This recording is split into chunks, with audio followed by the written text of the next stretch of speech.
Welcome to Undiscarded, Stories of New York. On today's episode, we're taking a field trip out of the Reliquary and the borough of Brooklyn and across the river to Manhattan, then way uptown to the corner of 77th Street and Central Park West.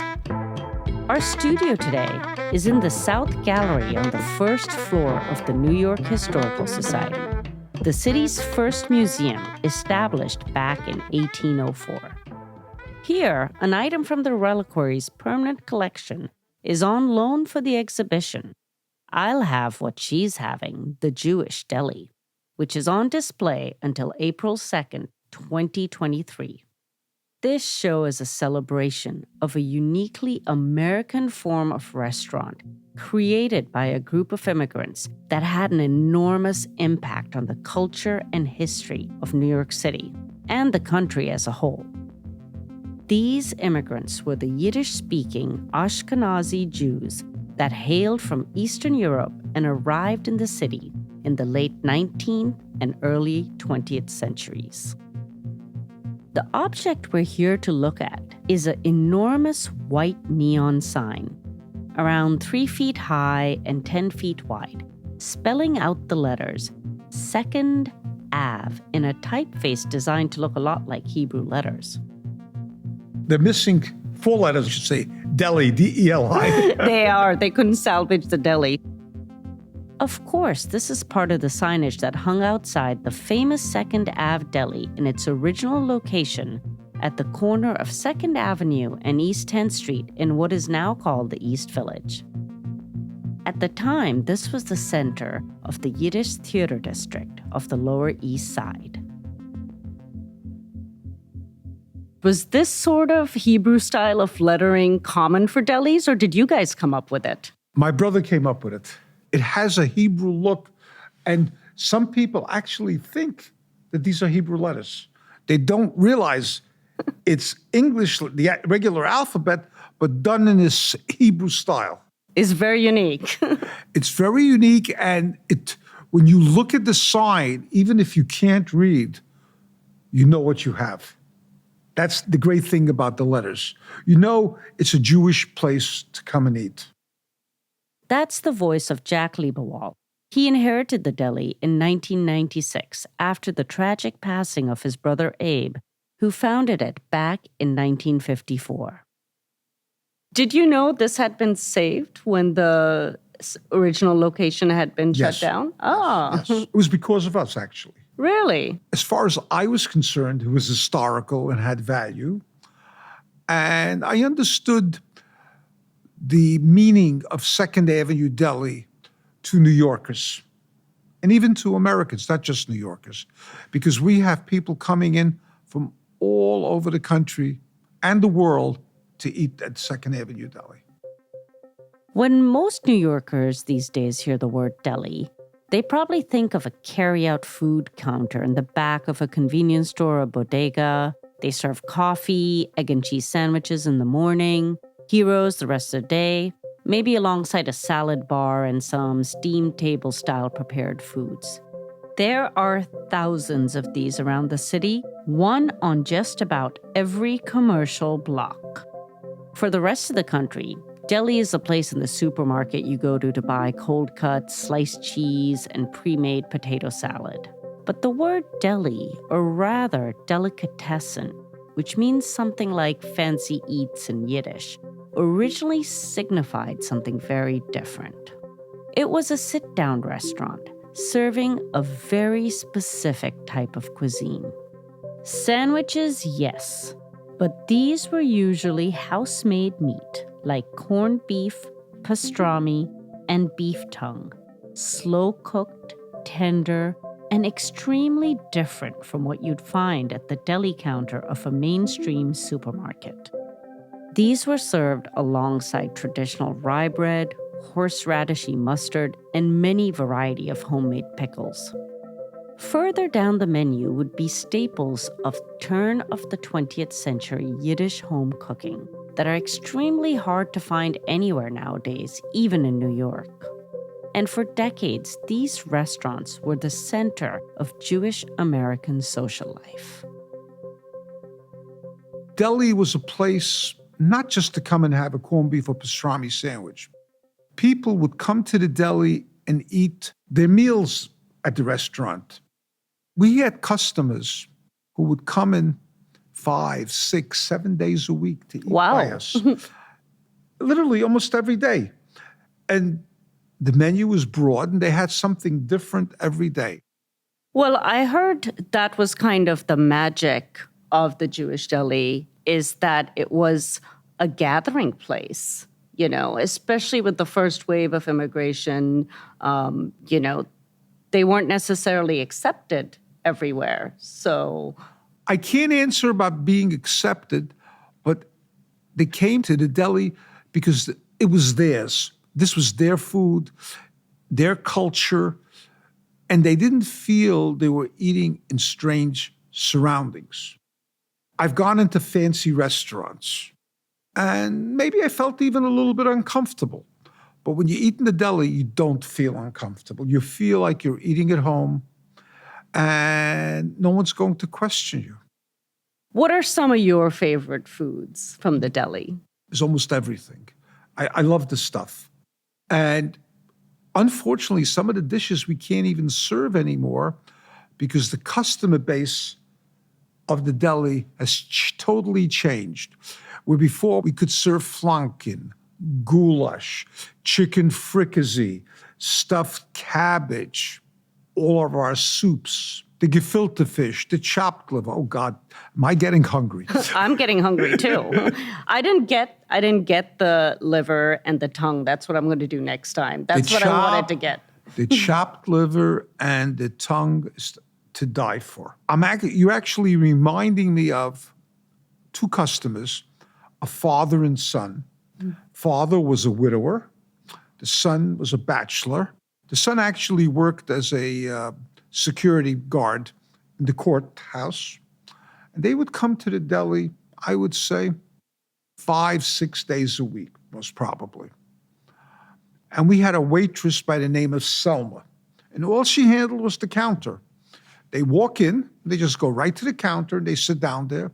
Selma goes over to them, and she doesn't even give them a menu. They just sit down there. And she goes to them, okay, let's see what we're going to have today. You haven't had steak in a long time, so we're going to have steak today. And with vegetables, no French fries, you're putting on weight. So you're not getting French fries, and a little soup before you start. It's kind of like your mom, in a way. As far as these people were concerned, they were going home to eat in their own home. Mm-hmm. And the same way you don't question what your wife or mother serves you, that's how they didn't question her. And they came to the deli for that reason and to be served only by Selma. Today, that has changed. The person who comes to the deli 5, 6, or 7 days a week basically doesn't exist. And so we've become more of a sandwich place. Do you think it's because the kids these days are not as interested in those traditional food? More people kept kosher in those days. Or if they didn't keep kosher, they were traditional in their food eating habits. However, their children and grandchildren will go and eat anything. They don't keep kosher. So one day they go to an Italian restaurant. One day they'll go to a French restaurant. One day they'll go to a Mexican restaurant. So the day that they want to go into a Jewish deli, all they're going to have is corned beef pastrami or the deli meats, which is the reason why all those traditional Jewish foods are sort of falling on the wayside. And I've even spoken with the Hasidic Jews in restaurants, and they tell me that even their Jews, who are used to eating these traditional Jewish foods, for the Sabbath will even have sushi today. Oh. Kosher sushi, but they'll have sushi. So the eating habits have changed. Now, I, however, love this food. I actually drive around looking for different places to try to get ideas where they have the old-fashioned traditional foods. So I want to keep some of it still on the menu because that's what makes us special. That's what makes Second Avenue Deli, Second Avenue Deli. Well, I heard that at one point you did try to experiment with the food. You tried to bring in some healthier options in, because I've heard that that's also, kind of a concern because people are more health conscious now. And some of this food, which I love, fatty, rich food, is not considered good for you anymore. I decided we have many items on the menu that are really healthy and people don't even realize they are healthy. The roast chicken, the chicken broth from the chicken soup, salt-free, it's very healthy. The turkey, certain salads. So what I did was on the menu, I set up a section called Healthy Alternatives. But then something surreal happened. All these items that when it was on the regular menu, sold. Once I labeled it healthy alternative, it stopped selling. So I had to take the menu and go back to the original one and not call it healthy alternatives because if it was healthy, the people did not want to eat it. So that tells me about why people are coming to the deli. They're not coming for healthy food. They're coming for comfort food. They're coming for comfort food, for nostalgia, for tradition. They want to have a good time and let their hair down. So it seems to me like this is kind of a vanishing cuisine. There used to be so many traditional delis, and now there are only a handful. I think Ted Merwin, he's a professor who wrote a very famous book about Jewish delis. Correct.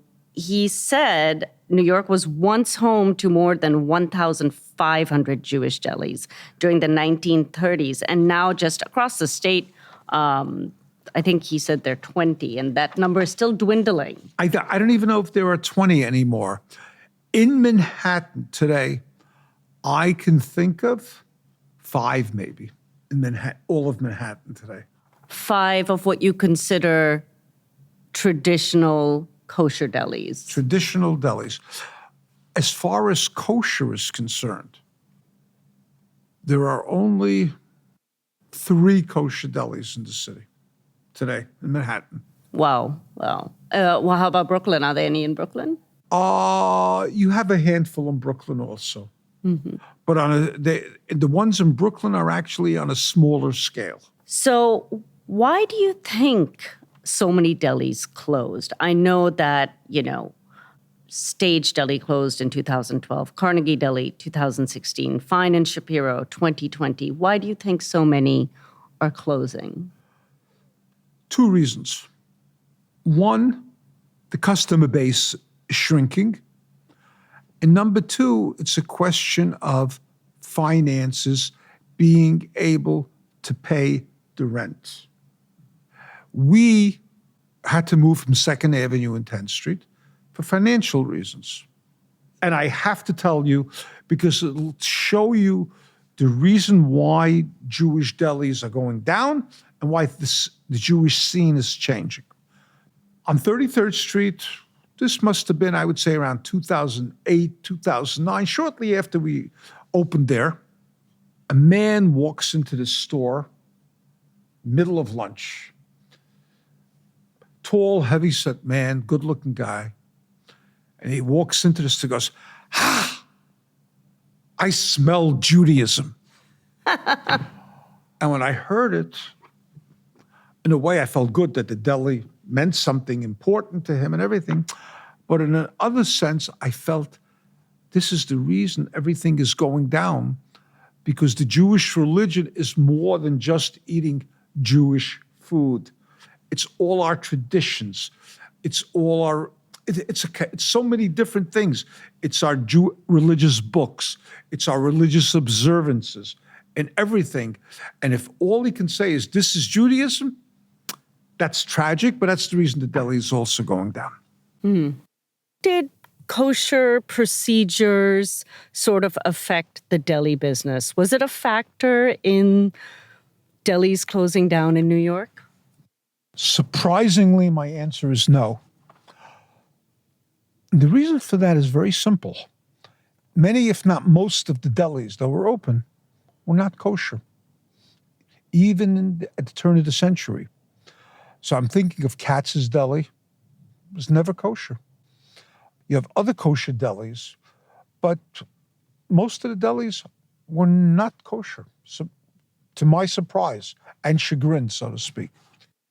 When we came to this country, I was a little boy, of course, and people from Europe belonged to societies that were from the city that you came from in Europe. So my parents came from the town of Kilikov in the Ukraine, not far from Lemberg, a suburb of Lemberg. And they had a society meeting. And the meeting is one of the lofts on Houston Street, literally right next to Katz's Deli. Now, I'm a little boy. My parents are religious, and we all keep kosher. I'm wearing a skull cap, a yarmulke, and I walk into the meeting eating a hot dog that my mother bought me at Katz's Deli. And all the people started screaming, "Nicht kosher," not kosher, not kosher, because it said on the window of Katz's Deli, kosher style. Didn't say kosher, kosher style. And they weren't kosher. My mother just saw the word kosher, so she assumed you could go in and get it. And I still remember that story. Second Avenue Deli is and was one of the few delis that always was kosher. So I have to ask, I know we're going to obviously talk about your brother. We can't talk about Second Ave Deli without talking about him, but I have to ask, you didn't set out to work in the deli. You were doing something very different. I'll give you a little brief background about myself. I was born in Italy in a displaced persons camp. My parents and my brothers survived the Holocaust through a series of miracles, were able to escape after the war to Italy, which was a staging ground for illegal immigration to Palestine. They decided not to go there, to wait till the quota in America reached them, to come to America reached them. And I was born in 1948, and we came to this country in 1950. My father was an immigrant, did not know the language. My brother was 19 years old when he arrived to this country, and he didn't listen to my father and go to school. He said, "We have to get a job. There's a little boy in the house. Who's going to support him?" And my father fought with him, but my brother won out. He went out looking for a job. Went to Coney Island, became a soda jerk. While he was a soda jerk, he watched how they grilled the hot dogs. And then he handled the hot dogs. While he was doing the hot dogs, he watched how they made sandwiches. And he learned how to make sandwiches. And he and two other gentlemen who were working together, also immigrants to this country, went to 2nd Avenue and 10th Street and opened up a deli in a former restaurant known as the Dirty Diaper, which was a dairy restaurant. And they bought out one of the partners right away. My brother bought out the other guy a few years later, and my brother controlled 2nd Avenue Deli. And he created the aura and the image of the deli to basically make it an institution. My father wanted him to go to yeshiva, go to school, and everything, but he didn't do it. But he said, "Damn it, you're going to do it." And he stayed on top of me to make sure I continued going to school, stay in school, and everything. I went to yeshiva, to a religious school. On Fridays, we finished early because of the Sabbath at 12 o'clock. So what I did was I ran over to the deli.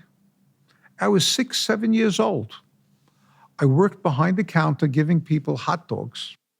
And I took money for the register and I put it in the register. That was my job. And it was very good because I learned math doing that. I went to college, I went to law school. However, I lived near the deli and I kept my hand in it. So, for example, Thanksgiving Day, Christmas time, I would deliver orders. I was a lawyer already, but this way I enjoyed it. And my children, when they were off from school, They delivered the orders with me. And my kids loved getting tips. They got a kick out of it. They loved coming to the deli and eating because they were big shots in the deli. You had some big celebrities coming there. Joan Rivers, Muhammad Ali, Joe DiMaggio. Paul Reiser, Jerry Seinfeld, Sam Levinson. You name the people, George Steinbrenner, different players from the Yankees. Everybody came to the deli. They still come. They still write about it. Jon Stewart, I think, wanted a sandwich named after him. Jon Stewart is a regular. I don't like to tell stories. What he orders, for whom he orders. Of course. He's still a phenomenal customer. The weatherman from Channel 7 would actually feature us on the weather. How did he feature you on the weather? What we did was, I speak Yiddish fluently. So what he did, we were joking one day about how many languages, people speak, and that I speak Yiddish fluently. He says, let's do the weather in Yiddish. And that's how it came up. Can I hear some of it? Ja. Hand in de Morgen, de Himmel ist klar, 76 Grad, der Wind nicht stark, es ist warm, es ist kalt. These are the different words I would use. So, obviously it was very popular, but also you guys have a tie to the Yiddish celebrities because that was a hotbed of Yiddish culture. Second Avenue was called the Broadway of the Yiddish theater. And we had stars from the Yiddish theater come in there. Fivish Finkel, Lillian Lux, Pesach Burstein, Tzvi Skula. Now, Molly Pecans, that you would probably know her from Fiddler on the Roof. She was Yentl, the matchmaker on Fiddler on the Roof. But she was a major star of the Yiddish theater. She and my brother fell in love with each other. When she did her biography, where do you think she had the book launching? In the Molly Pecan room of the Second Avenue Deli. Well, she has a room named after her. Well, that's why. And she was on The Tonight Show. And they were talking, and she goes to Helen Hayes. You may have a theater named after you, but I have a room at the Second Avenue Deli named after me. I'd say that's a win for sure. What was it like growing up with the Yiddish theater around you? I mean, it was so important to both of you. The Yiddish theater was already dying in those days. They all basically closed down because they weren't doing the business. They had basically one theater really left active in the Yiddish theater, the Anderson Theater on 2nd Avenue by 3rd and 4th Street, over there. And I actually went with my mother to the Yiddish theater. I speak Yiddish fluently, and I enjoyed the shows. I didn't realize at that age how special it was until I got older. And then I realized how lucky and fortunate I was to have experienced that and done that with my mother. This was something special. And my brother would always be delivering food to the show for the staff, for the actors, and the show went on. It was going on continuously. So my brother would go into the theater, deliver the food, and sit in the back and watch the show a little bit. And in minutes, he would fall asleep and doze off. And that was like a regular routine of his. And you'd have to go and find him? No, I actually sometimes delivered orders with him. And then left him in the theater. That's good. But you can't imagine, for a little kid, there was so much fun. And you guys decided to commemorate these stars in a very unique way. So on the corner there on 2nd Avenue and 10th Street, my brother put into the pavement there all the major stars from the Yiddish theater. What they built was a walk of fame with names like Miriam Kreslin and Arnold Perlmutter, now almost forgotten. But for a particular community at a particular time, they were as famous as any movie stars. Their names were engraved on plaques in the sidewalk, just like the ones outside Grauman's Chinese Theater in Hollywood. Is the Yiddish Walk of Fame being preserved right now? We technically don't have any rights to it because it's in the sidewalk, and it belongs technically to the owners of the building who are there. And so far, they haven't destroyed it, but I don't think they're properly taken care of it. That must have been very difficult to leave that space, to see that going into disrepair. I actually wanted to create a Walk of Fame on 33rd Street by our restaurant. On 33rd, I have to go through permits and get authorizations from landmarks and this and that. I couldn't get past the city bureaucracy, so I couldn't put in. It sounds exhausting. Sidewalk. You wouldn't be the first person to not be able to do that. And I feel very bad about it. I'd like the tradition to continue. So when did you feel that you had to go into the family business? Was it when my brother was shot, unfortunately. My brother was shot, and I had to sort of take it over because otherwise it would have just closed its doors. That must have been a very difficult decision for you. Did it ever cross your mind that I can't do this and maybe the time for Second Ave Deli has come to a close? That must have been a horrible shock for the family. I remember I was sitting Shiva, and you start thinking when you're sitting Shiva. And I discussed it with my wife, and my wife, to her credit, said to me, "You can't let the deli close its doors. The Second Avenue Deli is a tradition. It means a lot to a lot of people, not just to us. We got to work it out to keep it going." And so we did that. I know when your brother passed, it wasn't only a tragedy for your family. It kind of rocked the New York restaurant community because there were so many people whose lives he touched. That's right. My brother felt he had a certain responsibility, not just to make money, but he realized the importance of the deli to the community, to the neighborhood. I could not believe who showed up for my brother's funeral. The building held about 800 people, and we probably had close to 1,000 in the building. Wow. Outside, who knows how many people. In fact, this very prominent rabbi, who was the head of a major synagogue uptown, he wanted to come to the funeral. And I know he wasn't there, so I didn't see him.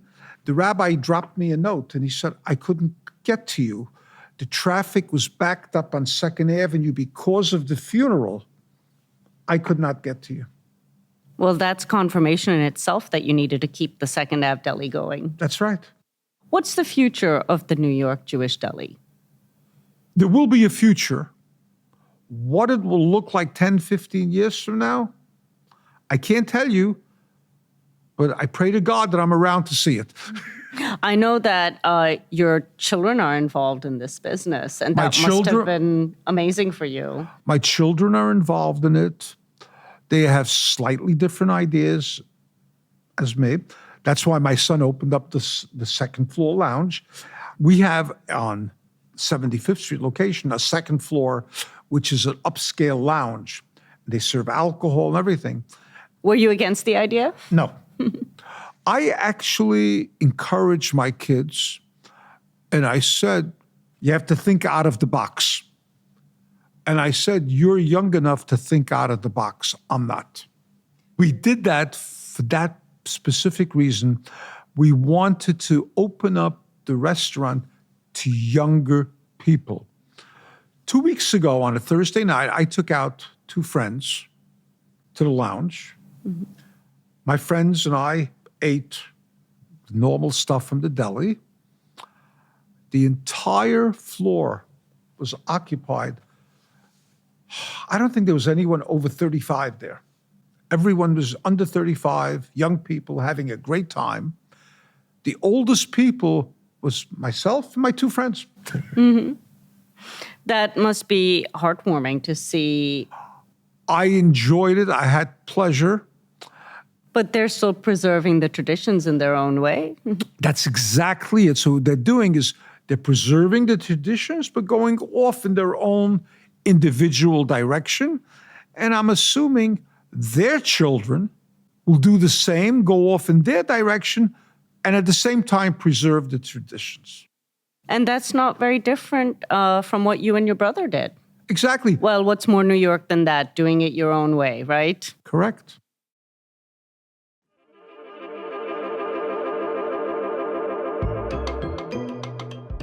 This has been Undiscarded, Stories of New York, a podcast brought to you by the City Reliquary Museum and Civic Organization in Brooklyn, New York, in partnership with Citizen Race Car. My name is Tania Muhammad, and I produce this show in collaboration with David Hoffman, who edits the stories. Post-production and original music by Jose Miguel Baez. Contributing producer Jacob Ford. Production manager Gabriela Montequin. Outreach manager Sarah Shalantano. And a special thanks to Mary Beth Eiley. You have till April 2nd, 2023 to visit I'll Have What She's Having, the Jewish Deli at the New York Historical Society. Find out more about timing, admission, and other exhibits at newyorkhistory.org. To learn more about the artifact in this episode, check out undiscarded.org and be sure to follow at City Reliquary on Instagram for facts and pictures. Head to cityreliquary.org to hear about the museum's mission, exhibits, and events. If you enjoyed this episode of Undiscarded, don't forget to subscribe wherever you get your podcasts. Leave us a review and help spread the word. There are so many more stories to tell.